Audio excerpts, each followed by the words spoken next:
everyone. Happy 12/19/19. Have any of you thought about that? It is the December 19th of 2019, and December is going by quickly, as you've probably seen out there. And I know it's a very busy time of the year with the holidays happening, and I know I've been talking with people that have year-end paperwork and things to do with their businesses, and I really think that should be changed. That should not happen during the holidays, but that's my personal opinion. But anyway, good morning. This is Advocating for Healthy Minds with Evelyn Traylor, and I would like to have you meet Dave Wright. Good morning, Dave. How are you today? Excited to be here. Good. And matter of fact, he teaches class about reduction of stress, and we were just talking about how stressed out he is. No, I won't tell you that. No, just kidding. No, he's doing great. He's Let me say those who can't teach, right? Yeah, that's right.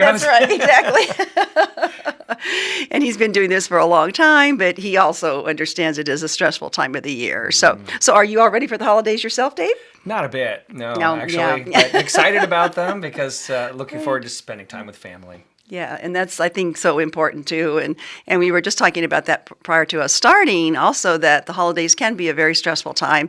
And also with of course, our title and our organization, Advocates of Healthy Minds, that it is very difficult for a lot of people too, with depression, anxiety, the stress that comes with that, maybe seeing family members you haven't seen for a long time. That type of thing too. And sometimes there's stress in families that we might not all get along, maybe, sometimes, but, or also maybe you're alone and you don't have family members nearby, that type of thing, or you've lost a loved one. And sometimes it's loneliness, the combination of expectations that you think it should be. And so I really think that, my favorite saying is chill out. And so we all try to do that. And it's easier said than done, I realize. But I think it's important just to say, hey, one thing I've always looked at, because there's been some difficult times in my life also, is it is the holidays. It's a wonderful time, but it's another day of the year. Right. It truly is. Yep. It's not to put so many high expectations on it that this is not going to be a good holiday and I'm not going to be happy and I'm going to be super sad if it doesn't go the way I think in my head that I've anticipated for it to be. It's really hard to be in the moment today, isn't it? We're so busy. We've got all these things going on and I think we miss the opportunities to enjoy what's happening right in front of us. Yeah, I agree. And like I said, the mindfulness is so important because we were so concentrated on all the things that may have happened in our past, concerned, worried, disappointed, upset with ourselves, whatever, or thinking, oh my gosh, I'm so worried about the future that, let's talk about today. 12/19/2019. There you go. And so we're going to talk about today. So, in fact, I brought with me some principles from Dale Carnegie's Golden Book, which has all the principles from How to Win Friends and Influence People, which is a very famous book, and How to Stop Worrying and Start Living. So I'm going to draw a reference to these. In fact, the first principle from How to Stop Worrying and Start Living is live in day-tight compartments. And it's exactly what you just described, that we have this tendency to be so focused on maybe what happened in the past and feel difficult times based on that, or we're so focused on what may happen in the future. Exactly. The worry. Worry. My favorite quotes is, my life was filled with tragedies, most of which never happened. Yep, we think that's about true. all the potential tragedies and we live them even before they exist, right? So being able to spend time, I think it's an important time of year for reflection and to be present with family and just enjoy it. Yes, it is. And not think about all the worries and everything else that you may have. And sometimes it's financial. Me too. It's such a busy time.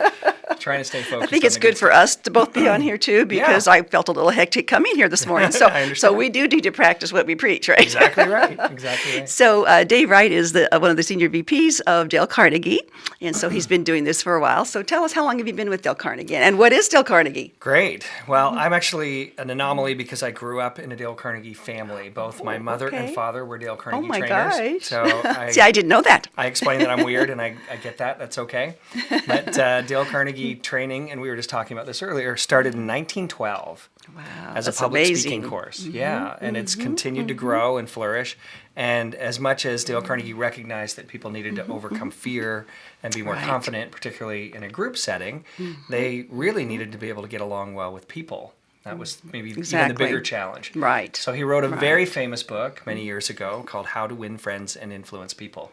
I remember that book. You're right. Yes. And it's still amazingly popular. Yes. And so it still pertains today. It's absolutely true. Human nature does not change, right? That's true. So, which is good and challenging at the same time.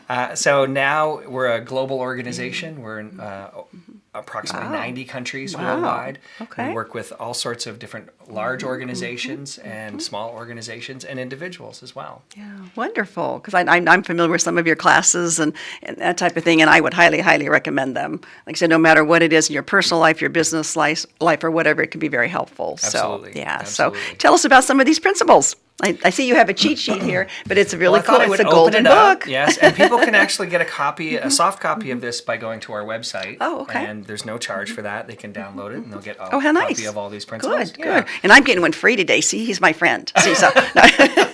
Perfect. But they are free.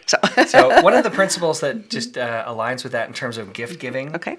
that sometimes we put a lot of pressure on ourselves, but when we're feeling anxious or maybe not as happy, one of my favorite Dale Carnegie principles is create happiness for others.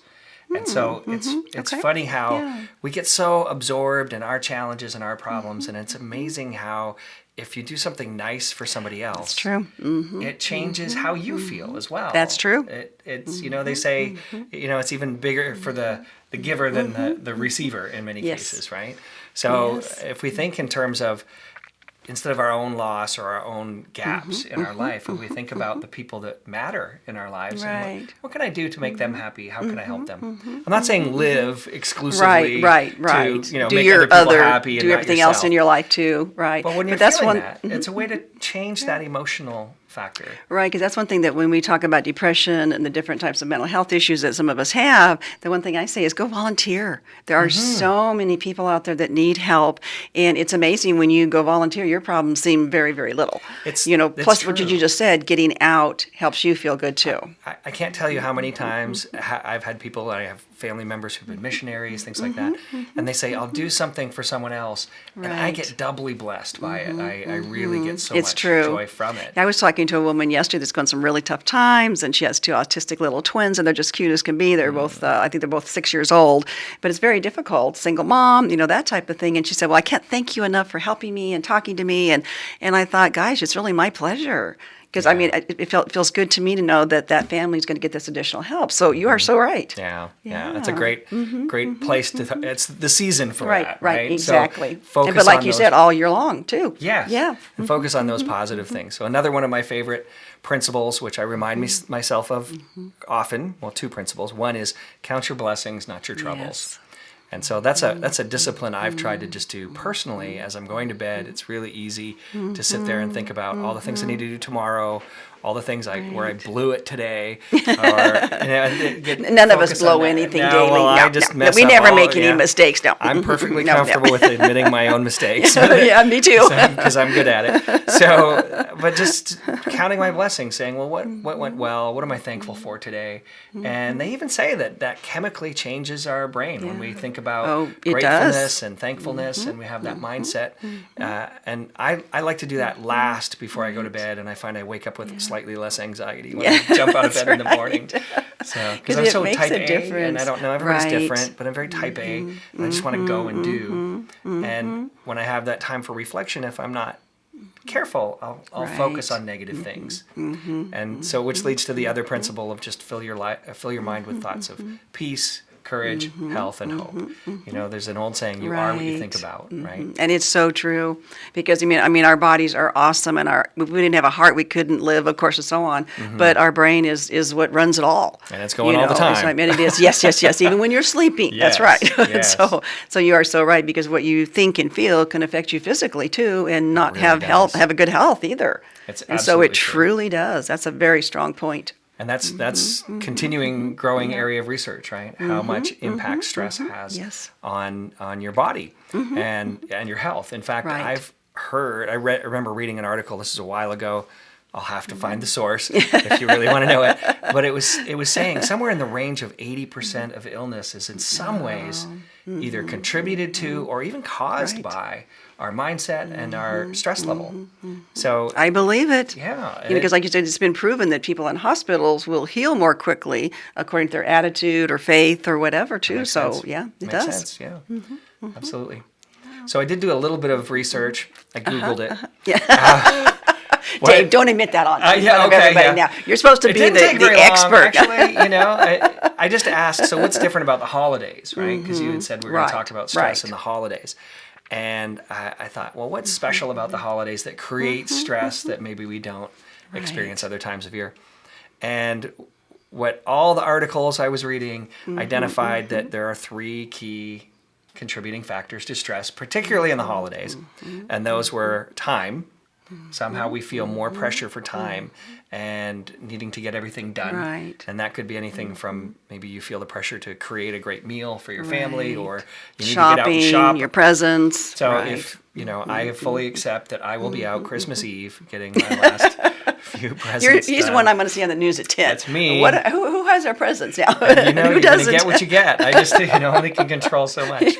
So time and money and relationships. Right. Now, my first reaction to those 3 was, that's the pressure I think we all face all year, but maybe they are heightened at this time of year, particularly the relationships, because as you were saying earlier, we come together with people that we normally don't spend as much time with, or maybe we're forced to sit at a table that we don't normally sit at with people that we haven't got along with all year. Or things may not be going so well with your loved one, your spouse or your girlfriend, boyfriend, or whatever, that, there may be some issues there, maybe possible divorce coming up or something like that. And I think during the holidays, we think of it as such a special time that we need to have that special loved one right there and everything. Watch the Hallmark shows where everybody has these beautiful yes, experiences, and everybody's the perfect happy. turkey that comes out. Exactly, and it's cooked just right. And, Yeah. and they don't say you had to get up at 4 a.m. to have it ready by noon. But anyway, so you're tired on top of it. So. Yeah. But I think that's the relationship part. And the financial, I really believe, because the last 8 years I've worked with individuals and veterans and so on. And just, any of us out there, that we do want to have a special present, whether it's for your children or your loved ones or parents or whatever. But that's an additional expense that, many people are making it monthly, to pay them, because it is, so whether you have a house, an apartment, whatever it is, you have the bills, the utilities, and so food and whatever. And I think the additional expense of wanting to have special presents too. Yeah. I know one thing we started in our family, because we've had a large family for years. I think other families might consider doing this, is we actually drew names, picked whether it's a cousin, an aunt, uncle, nephew, whatever, instead of everybody having to buy for everyone, because that could get very expensive. I still remember all those years ago, our first Christmas with our first baby. So we have 4 kids, and I just remember, new dad, I'm going to do this right. It's going to be awesome. And did you do the bicycle? No, not for a 1-year-old. For a baby, not yet. It was almost that bad, though. So most parents is whatever had to be put together was the problem usually. Oh yeah. No, I have no skills. Yeah. So good thing the baby wasn't riding a bike yet. Okay, go ahead. No, it's absolutely true. So, and my wife, of course, is an amazing planner. She's very organized, and so we had this spectacular first Christmas, beautiful presents, and so what I remember is our little boy Davey sitting there, and we're tearing open presents for him because he can't. Right. Shaking the present in front of him. I remember our son. Look at it. I remember our son liked the wrapping paper better than he did the present when he was that's about where I 1 or was 2. going. Sorry, I didn't mean to take your story. Sorry. True. It's absolutely true. What I remember is we overwhelmed him, and then he passed out. He fell asleep because of all the overstimulation.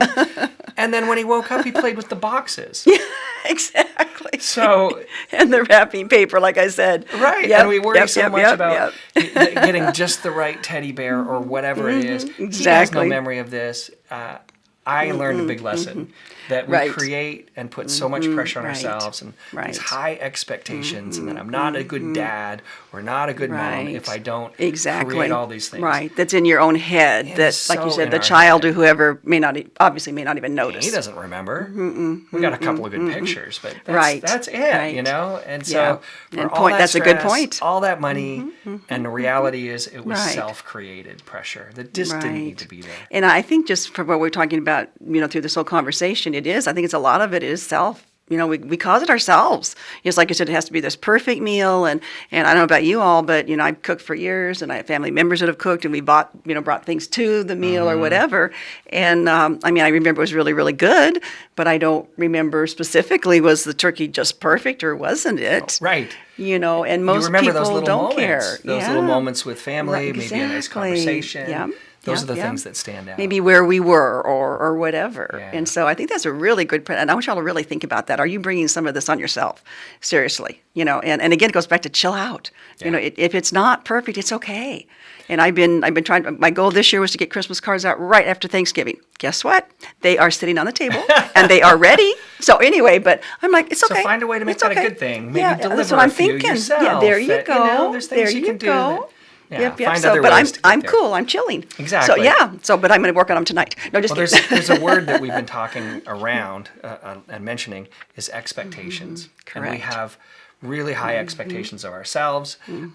Actually, one of the biggest frustrations that you'll find, this is true in your career as well. If you think about times you were really frustrated, or when you're talking about leadership, because I work a lot with leaders, is if there is a lack of clarity of expectations or the expectations are inappropriate. Right. They're either too high or too low, and both of those are difficult. So it's really about communicating expectations and really self-evaluating. Are my expectations realistic? Are they too high?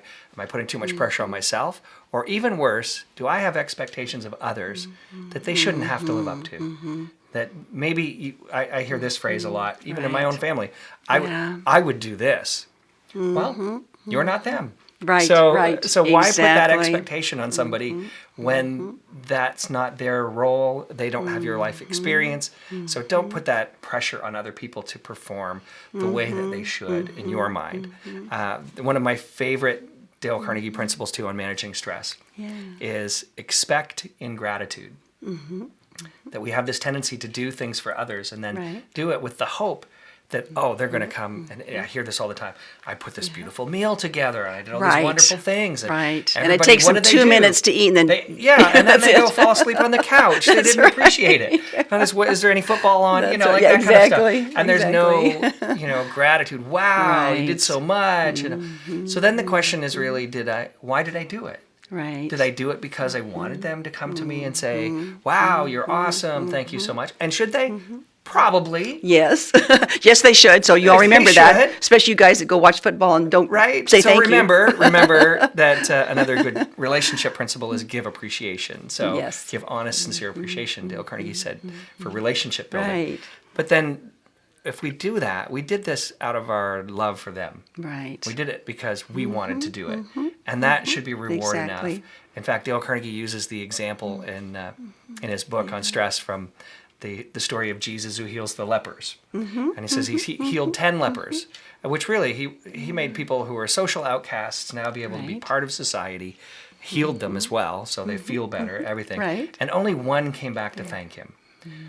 So the thought I have often is, if he only got 1 in 10, why would I expect better than that, right? That's true. It's really just about am I doing it for the right motives? Right. Who do I want to be? I want to be somebody who gives to others, who's appreciative of others.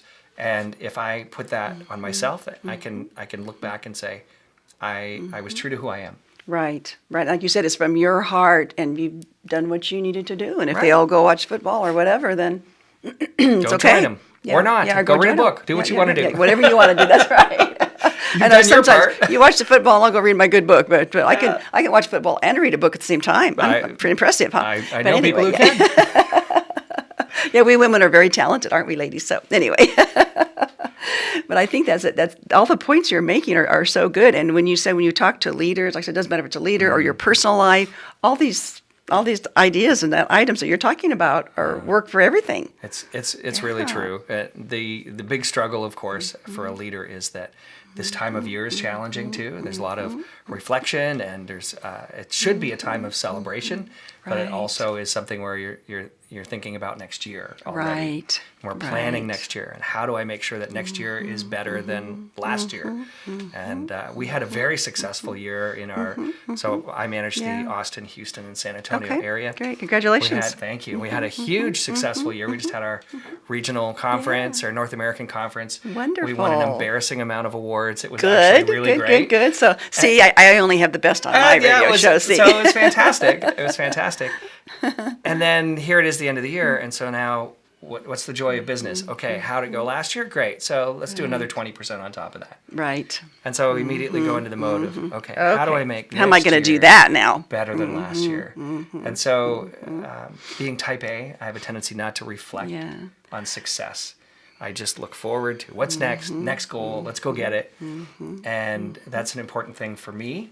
Right. To recognize we had a great year. This is good. Right. And relish it and enjoy it too. And go ahead and take some least time for a to moment. do that. At least for a moment. Yeah, An hour at least or for a something. week or two. You know, during till okay, December I'm thinking an hour. 31st. If I could do it for an hour, I'm trying to that'd be give great. him more time. See. And then to make sure that I share that with my team. And to tell them how much I appreciate what they did. And beyond just the there's traditions of, you get your Christmas card or your turkey or whatever. Right. But to really tell people that you appreciate them. And so if my team is watching, I love you. You are amazing. And I would not be where I am or who I am without you. So thank you. And I think, and that's good. And I, there's a chance they could be watching actually, because I know your team is on top of things very well. So, but I think that's a really good point too about appreciation. I can tell you how many things I have read that a person will stay at a job longer.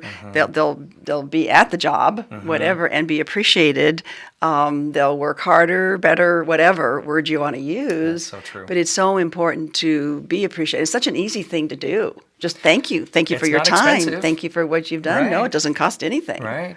There's the first two principles from How to Win Friends and Influence People, which are really transformational. And I think they really fit this context of being around family and that sort of thing. Principle number 1, are you ready for this?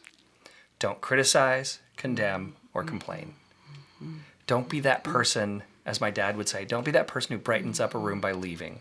Be that person who brings light and joy, bring the good stuff. And that starts in our mind first. Is when I go, instead of focusing on all the things I don't like, I'm going to focus on what I'm excited about, the people, the joy that they bring. Look for good. Because there's an old saying, too, that what you look for is what you'll find.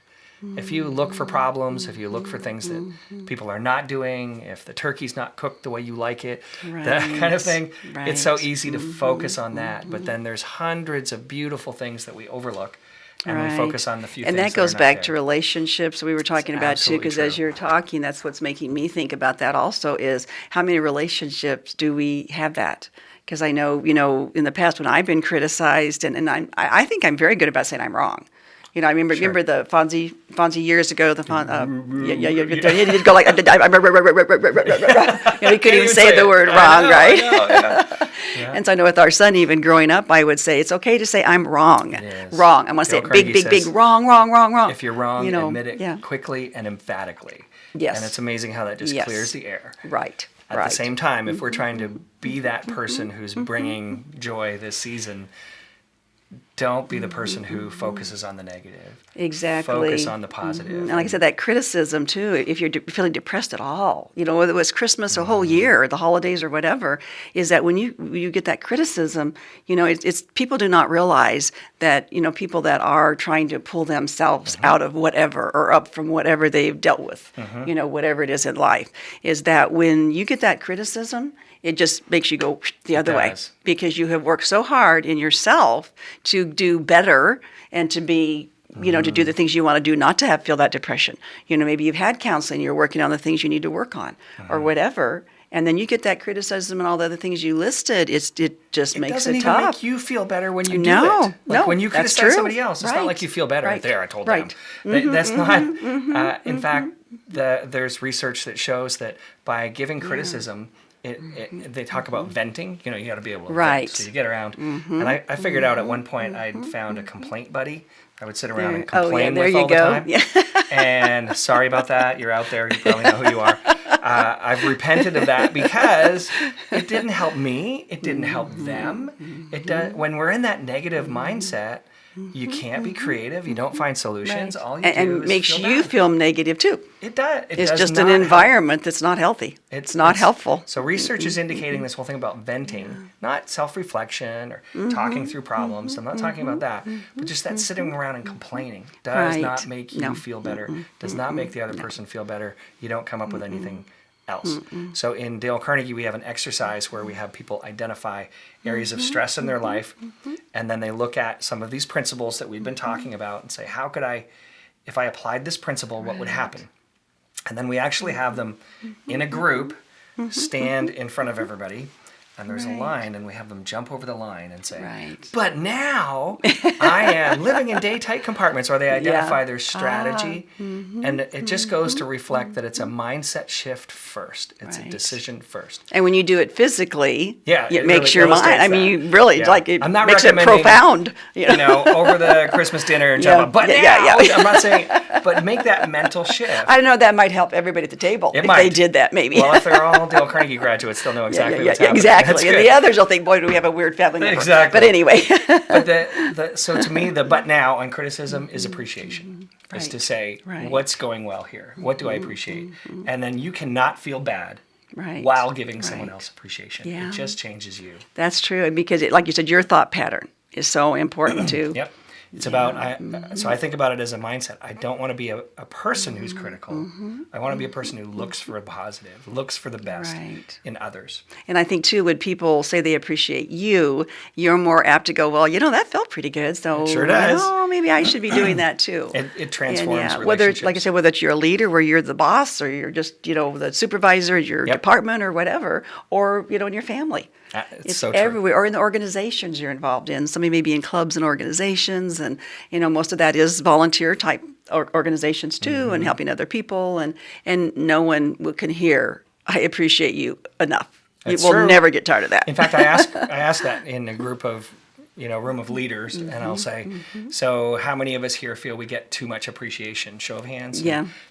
None. If the hand goes up, they're kidding because they say, "Oh I just interrupts my work all the time, telling me how great I am."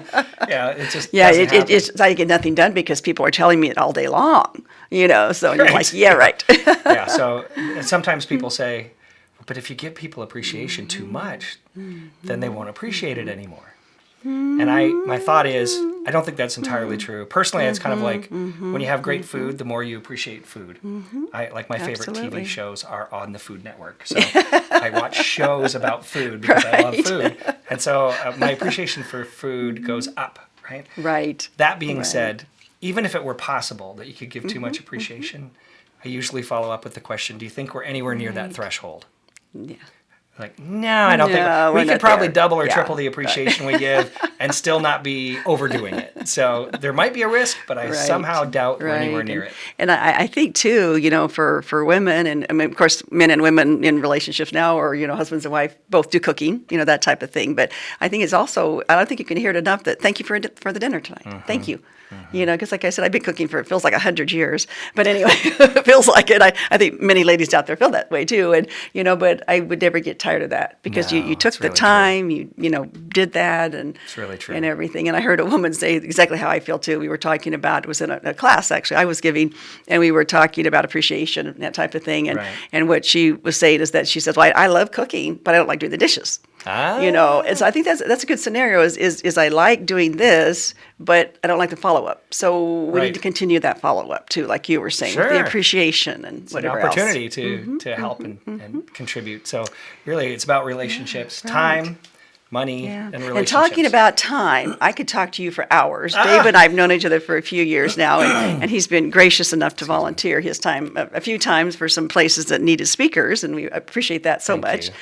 But like I said, we've known each other, but our time is up for today. Wow. And so, like I said, we could talk all day. That went quick. I think y'all need to call in and say we need to have him back, huh? Because we just barely covered anything, and maybe you'll come back sometime and talk. I would give love some to of do the, that. Yeah. So if you go to houston.dalecarnegie.com, you can download a copy of this golden book. Yeah, awesome. Well, thank you all, and I wish you happy holidays, and we will see you in 2020.